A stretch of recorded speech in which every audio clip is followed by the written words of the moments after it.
Hi. So today I wanted to try to make a new kind of video. I want to go over the 20-point peace plan and share some thoughts with you. So I'll go over each point, which looks interesting, and contribute some thoughts. So just to be clear, this agreement is something that Hamas has tentatively agreed to, but hasn't actually signed. There are two phases. The first phase is releasing the hostages and returning the bodies. It's something that Hamas is already being problematic with and which may derail the entire process. But let's assume that phase one succeeds and we move to phase two.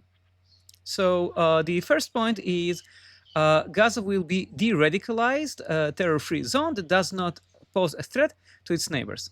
So we already go here into nation building. I'll say a little bit more about it later, but for now, let's continue. The second point is Gaza will be redeveloped for the benefit of the people of Gaza who have suffered more than enough. Honestly, I don't think they suffered enough because they're still shooting people in the streets and still talk about how they will destroy Israel. Clearly, they still have some fight in them, but let's continue. So,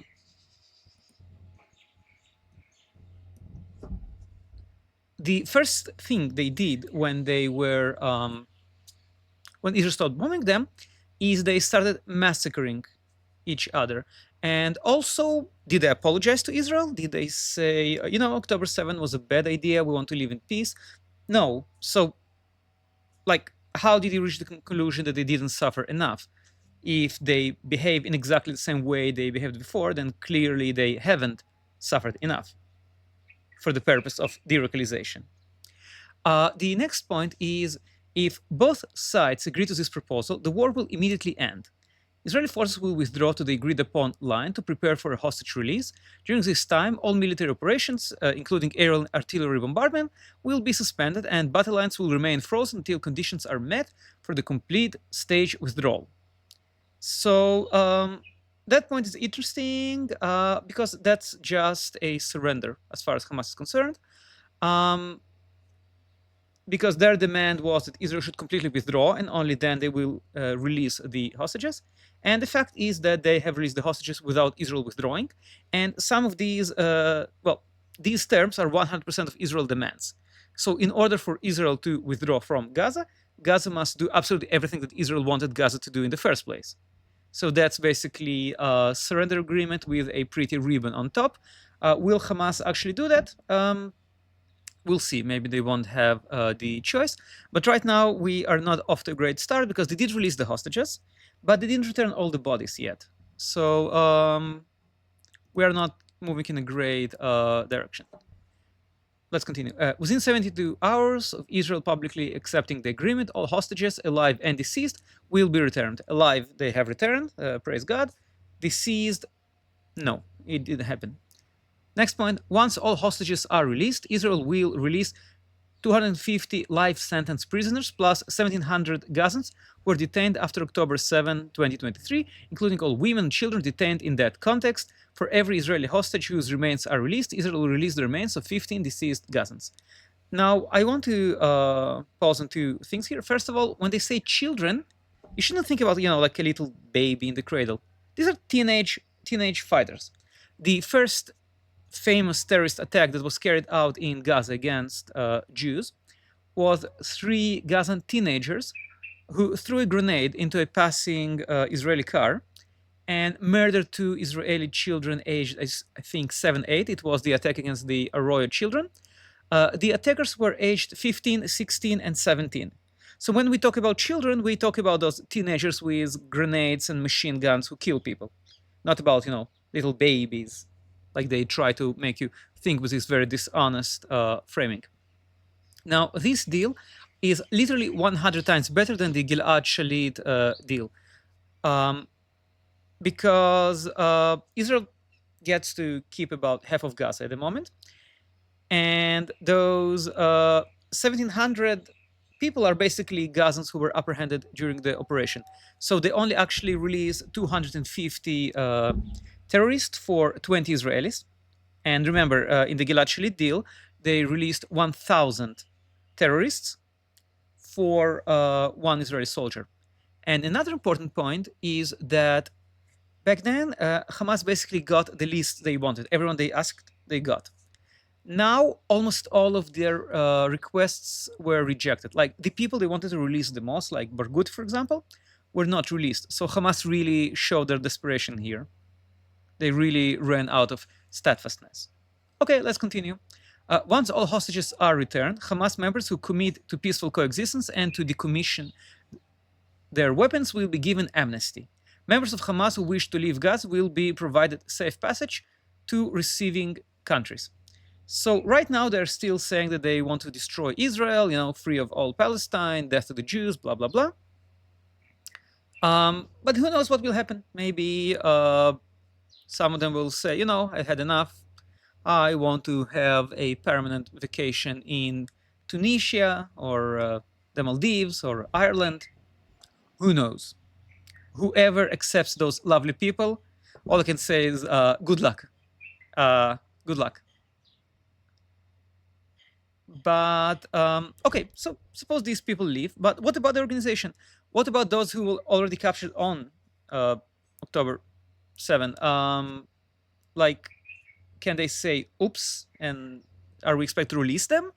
Or are they going to be tried just like Eichmann was tried? Like after World War II, there was also a certain level of amnesty to former Nazi officials. If you look at it, a lot of people who governed Germany after the war were former Nazi bureaucrats, but a lot of Nazis were also tried and put in prison, and some of them were even executed.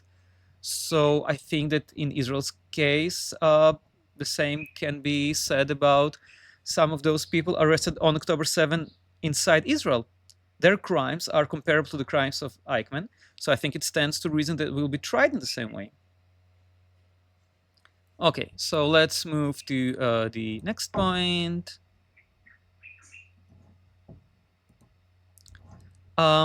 Upon acceptance of this agreement, full aid will immediately be sent into the Gaza Strip. At minimum, aid quantities will be consistent with what was included in the January 19 blah blah blah experiment regarding human aid, including rehabilitation infrastructure, water, clean sewage, reputation hospitals and bakeries, and entry of necessary equipment to remove rubble and open roads. So at that point is interesting because it's very vague. Like it's everything between letting in something and letting in everything. Obviously, if you completely reconstruct Gaza without de-radicalizing Gaza, God, I hate this term, you will just make a more powerful enemy. If you'll give them a lot of concrete and electricity, they'll just build new tunnels. So clearly, there is a lot of difference between just giving them food and giving them everything they need to reconstruct their, frankly, very impressive war machine. Okay, so let's see. Point 8. Entry of distribution and aid in the Gaza Strip will proceed without interference from the two parties through the United Nations and all its agencies, and the Red Crescent, in addition to other international institutions not associated in any manner with either party.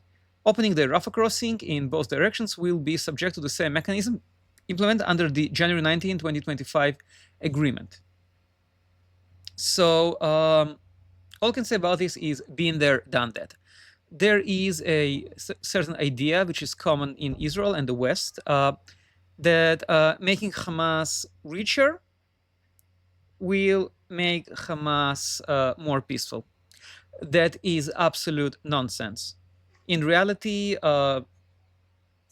improving people's quality of life while keeping them frustrated just makes them more radical and more militant. We have seen that countless times in history. We've seen that in Europe, we've seen it in Asia, we've seen that in Africa.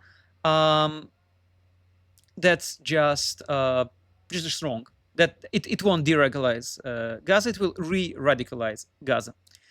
Because as soon as they will be less concerned with survival, they will have more time and energy to be concerned with bombing other countries, as we also see in Yemen. You send them more aid, you get more missiles. You send them less aid, you get less missiles. People who attack you are people who are full of hope, not people who are full of despair. People who are full of despair have given up on the fight, they just want to survive. People who are full of hope to defeat you. So, if you make Gaza richer, you don't make it more peaceful, you just make it more dangerous.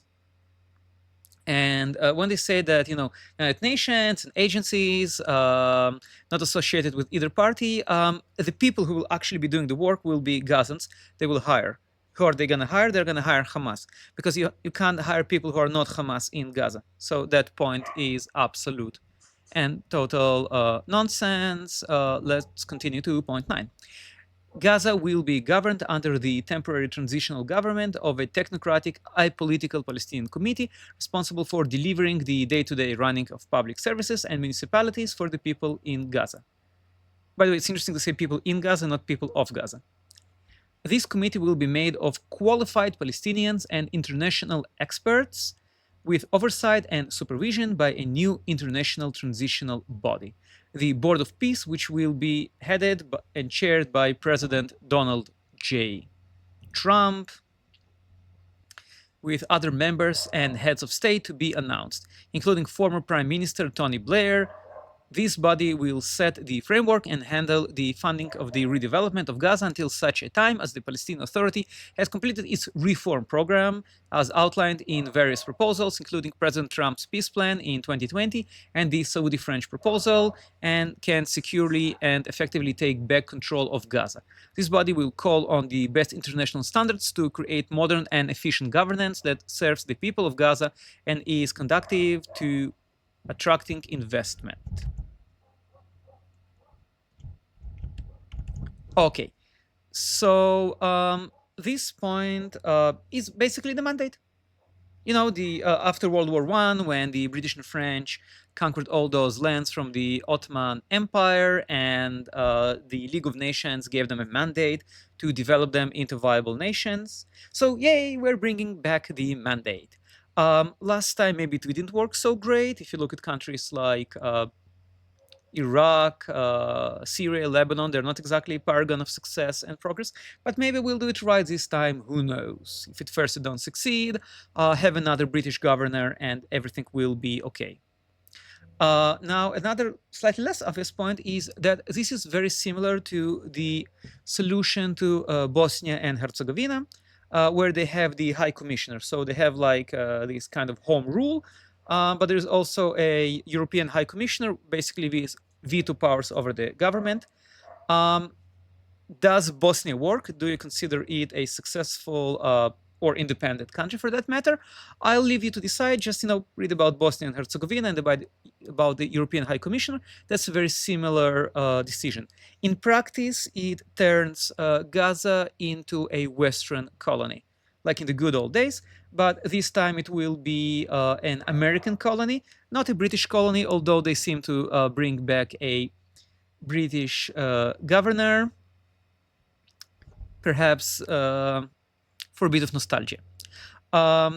Jokes aside, Tony Blair actually was very supportive of Bush's nation building in Iraq and Afghanistan. They spearheaded it, and they were both inspired by a book by Natan Sharansky, where he spoke about cultures of freedom and cultures of fear. And his idea was that every society can become free and successful if you replace a dictatorship with a democracy. That was attempted in Iraq. It was attempted in Afghanistan. It didn't work very well there. I think we can all agree that Afghanistan was an absolute failure. Iraq was a partial success. The Sons of Iraq program did result in a force which helped destroy Daesh, ISIS, which did stabilize Iraq to some degree. Is Iraq a democracy? Is it a successful country? Again, I'll leave it for you to decide. I'm just reminding you that before the war, all the Israeli security had said that if you allow Gazans to work in Israel, if you improve the economy of the Strip, you will reduce the chance for war because there will be because economic improvement will result in peace. In reality, a richer enemy is a deadlier enemy. Poverty doesn't cause radicalism. Bin Laden was very rich. His allies were very rich. What causes radicalism is, as I said earlier, frustration. And if you introduce capitalism to a society which is not ready to accept capitalism, what you do is you increase frustration because those people are not ready for competition. A very interesting experiment is that in traditional societies, if you introduce bonuses for more successful workers, you don't improve the quality of work, you reduce it because this competition breeds hostility. But if you introduce bonuses to groups of workers, like if the group is successful, everyone gets a bonus, that actually increases productivity. So that is something that must be taken into account, that you can't just take the same tools used in Germany and Japan and apply them to Gaza. And I certainly hope that this is something that they will not do. Okay. A special economic zone will be established with preferred tariffs and access rates to be negotiated with practicing countries. Not necessarily a bad idea. Again, if you accept that this is a society which is traditional, which is patriarchal, which is based on clans, and you use that to increase feelings of equality and brotherhood instead of introducing Western-style capitalism competition, that can actually have a positive effect because you will keep them busy with something. Okay, so no one will be forced to leave Gaza, and those who wish to leave will be free to do so and free to return. We'll encourage people to stay and offer them the opportunity to build a better Gaza. Quite obviously, right now, the people of Gaza don't want to build a better Gaza. They want to fight. So if you give them an opportunity to leave, I think about a quarter will leave. And it's a good thing. The question is, where will they go? Most people know who they're dealing with, or probably are not excited to receive hundreds of thousands of radicalized people. However, because that's a clannish and traditional society, if a small number goes here, a small number goes there, if they scatter around the world, I think their radicalism will very considerably decrease, and they are very energetic people, very entrepreneurial people. So those who will receive small groups of Gazans will probably benefit from it, and obviously the Gazans will benefit it from themselves. So that's not a bad thing to do. Let's continue.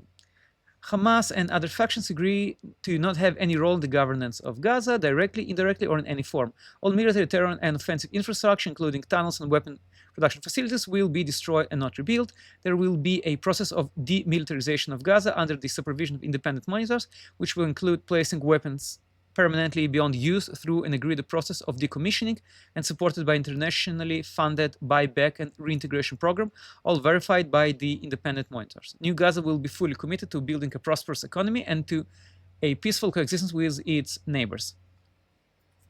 So if that happens, that's the absolute victory that Netanyahu spoke about, but there is a problem with it, and I'll reach it soon.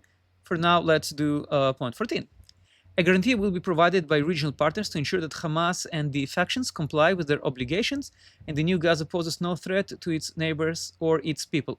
Oops, we already contradict point 13. So it took us one paragraph for that to break apart. Why? Because suddenly it says that Hamas and the other factions will not disappear. They will remain. And if they exist, then by definition, they have a role in the governance of Gaza because they are political parties. So which is it? Are they going to disappear like the Nazi party in Germany? Or are they going to get an advisory role? And imagine that you have a cartel in the advisory role in Mexico. It will become the government because if you don't listen to its advices, it will break your knees. So which is it? It took us one paragraph for this plan to fall apart, just like the idea of creating a buffer watched by the UN in Lebanon in 2006. It didn't work because the ones who were supposed to enforce it didn't force it, and also because of this vague, it will be, it won't be. Really just meaningless words, pretty disappointing. But let's continue. The United States will work with Arab and international partners to develop a temporary international stabilization force. By the way, I love the name. It's a beautiful word salad. To immediately deploy in Gaza. The ISAF will train and provide support to vetted Palestinian police forces in Gaza and will consult with Jordan and Egypt, who have extensive experience in this field. The force will be the long-term internal security solution. The ISAF will work with Israel and Egypt to help secure border areas along with newly trained Palestinian police forces. It is critical to prevent munitions from entering Gaza, and to facilitate the rapid, secure flow of goods to build and revitalize Gaza. A deconflictation mechanism will be agreed upon by the parties. Okay, so the devil is in the details, because what is this ISF? It's like you had Sons of Iraq. It's basically supposed to be Sons of Palestine. But in Iraq, you had lots of different groups, and they were hostile to each other. Not all of them were hostile to the West, and you could use that to create security forces who were hostile to the previous regime, hostile to Saddam, hostile to the Sunni minority which ruled Iraq, and you had something to work in. Gaza is not diverse. Everyone in Gaza is against Israel. Everyone in Gaza supports resistance. Everyone in Gaza wants to free Palestine. So that reminds me more of the Oslo Agreement. You don't have any Palestinians who will be like, sons of Palestine in the way you had sons of Iraq. If you give them weapons, they will eventually use them to fight against Israel, to resist the occupation, which is how they perceive Israel. They don't really view Israel as a country. They view it as foreign occupation, which they must defeat. And there is absolute consensus in it in Palestinian society. So I don't really see at this point how it's going to be different than the Oslo Accords and how you can actually make that work. That being said, if you take over the education and introduce education which promotes peaceful existence in a way which suits Arab society, Arab values, again, if you don't try to introduce Western style capitalism, but work on their traditional society, work on their sense of brotherhood in a more constructive direction, maybe it can work. If this ISF has enough also foreign influence, if it's kind of like well, the advantage of the mandate was that while it had many foreign soldiers, all the officers were British. Who is going to actually command the ISF? It's going to be very important. But are you going to have like Palestinian soldiers and American or French officers? Like, are we going that much back to the mandate? Are we like literally going to do the mandate again? Or is it going to be like the Palestinian police, which was created during Rabin, many of which were active terrorists? Again, there's a lot to be worried about, but I'm not going to completely throw it out of the water. As I said, the Sons of Iraq was relatively successful, but the situation is pretty different. Now, okay, let's move to the next point.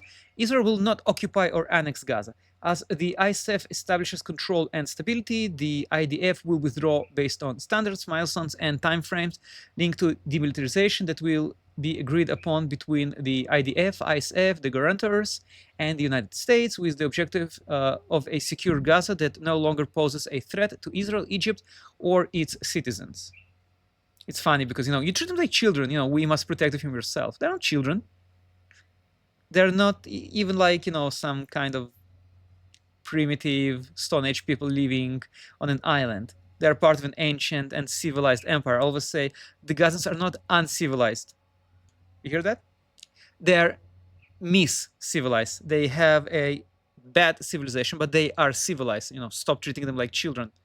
They're not stupid either. Like when you look at their tunnels, when you look at the level of fighting they showed during the war, they're not primitive. They're not stupid. They're not backwater. Stop infantilizing them. These are human beings. They're clever human beings. They just have different values from you, and start treating them with some respect.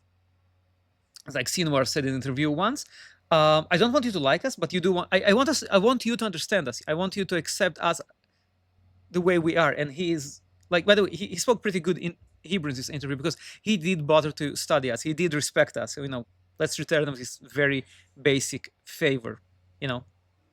Let's stop treating them as children. But I digress. Practically, the IDF will progressively hand over the Gaza territory it occupies to the ISF according to an agreement that they will make with the transitional authority until they are withdrawn completely from Gaza, save for a security perimeter presence that will remain until Gaza is properly secure from any resurgent terror threat. Okay, so that actually contradicts the first part because it says that Israel will not occupy or annex Gaza.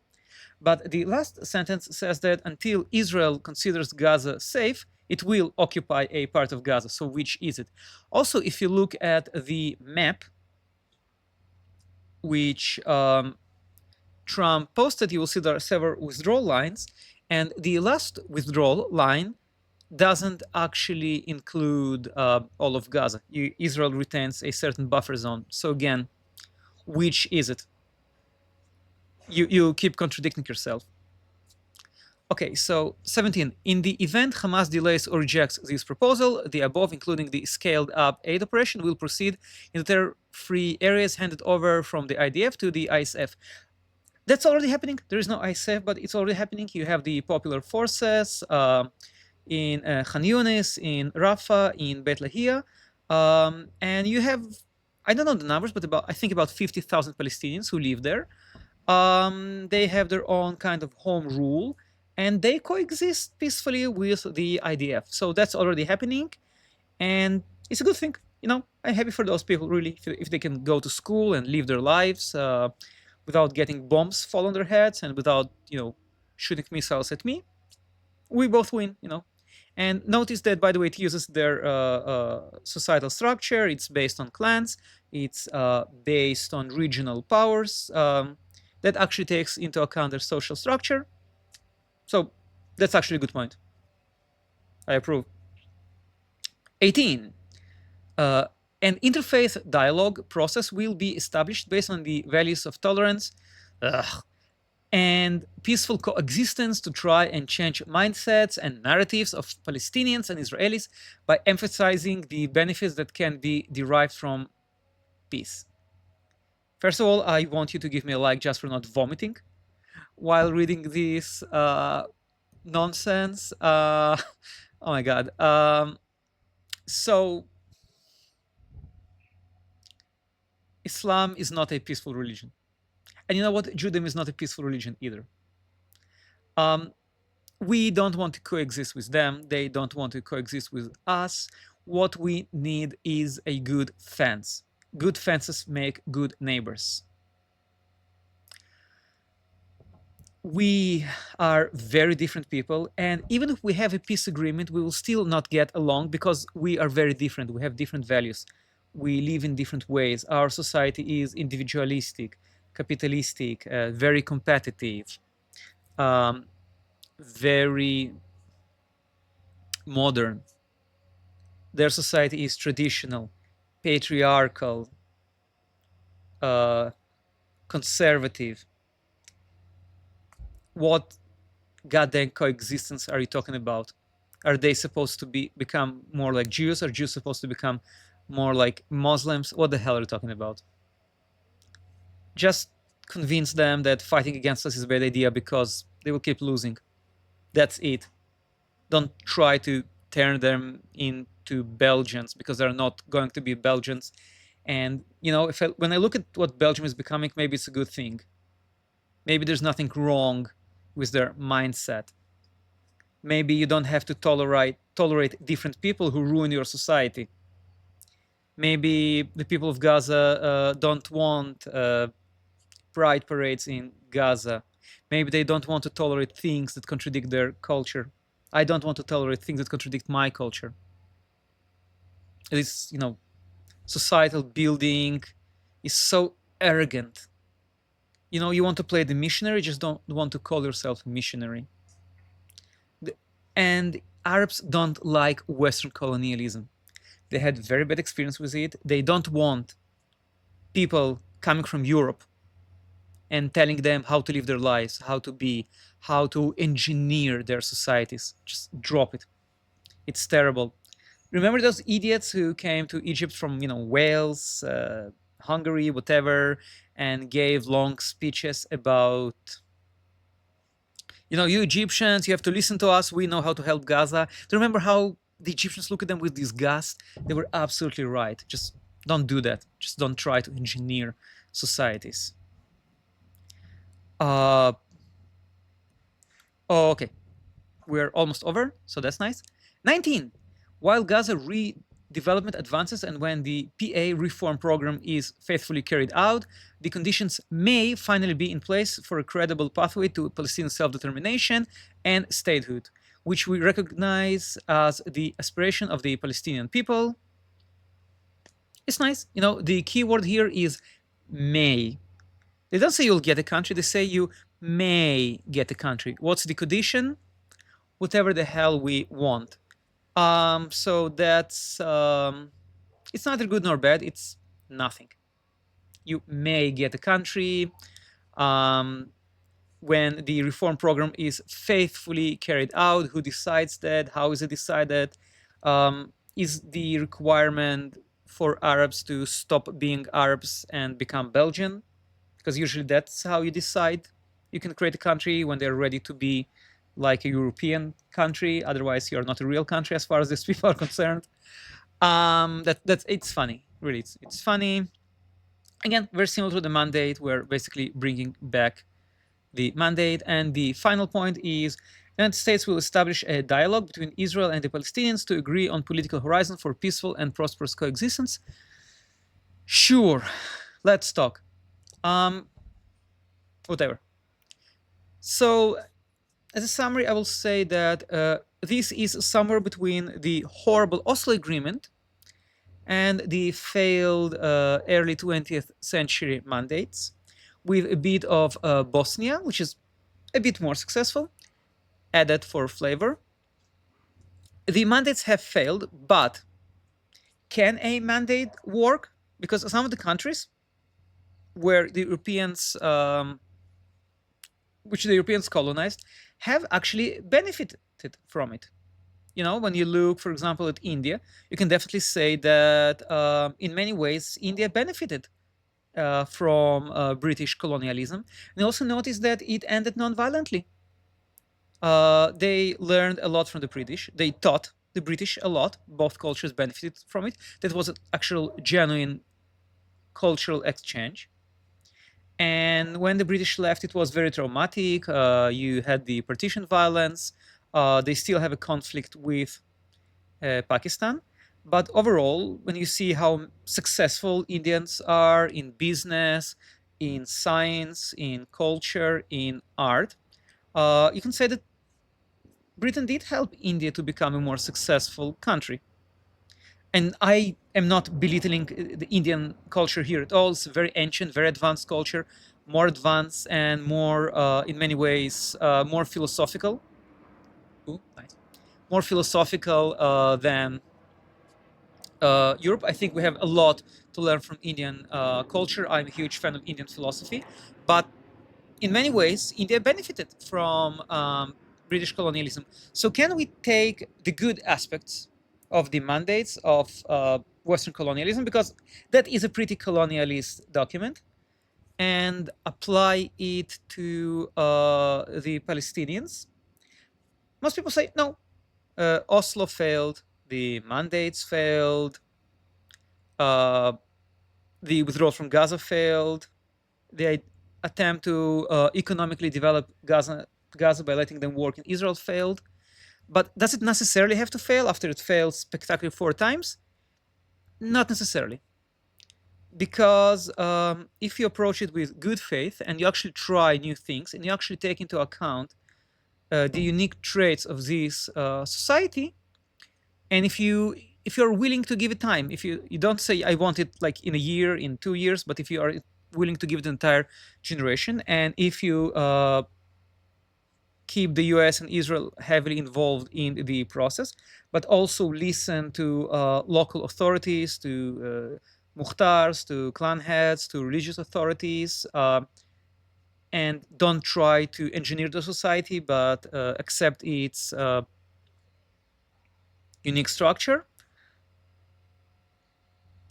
maybe it will work. Probably not, but maybe it will work. Is it worth a shot? I think so, yes. I think that it is possible. And you know what? I want there to be a British governor in Palestine again. I want to have the mandate back. I want to have an empire back. I want to have Antonius Teleros Maximus. You know, it's not even the British Empire back; it's the Roman Empire back. Let's try it. I'm a historian. I read about history. I want to live history again, and if it will work, it will be amazing. And if it won't work, it will be spectacular. You know, if you can't be a good example, at least be a spectacular failure. So that's my review of Trump's 20-point plan. I wanted to make this video about 5 minutes long, and I think I've been speaking for more than half an hour now. I hope I didn't put you to sleep. The sun already set. And see you next time. And I hope you like this new format. Anyway, so bye-bye. Shalom.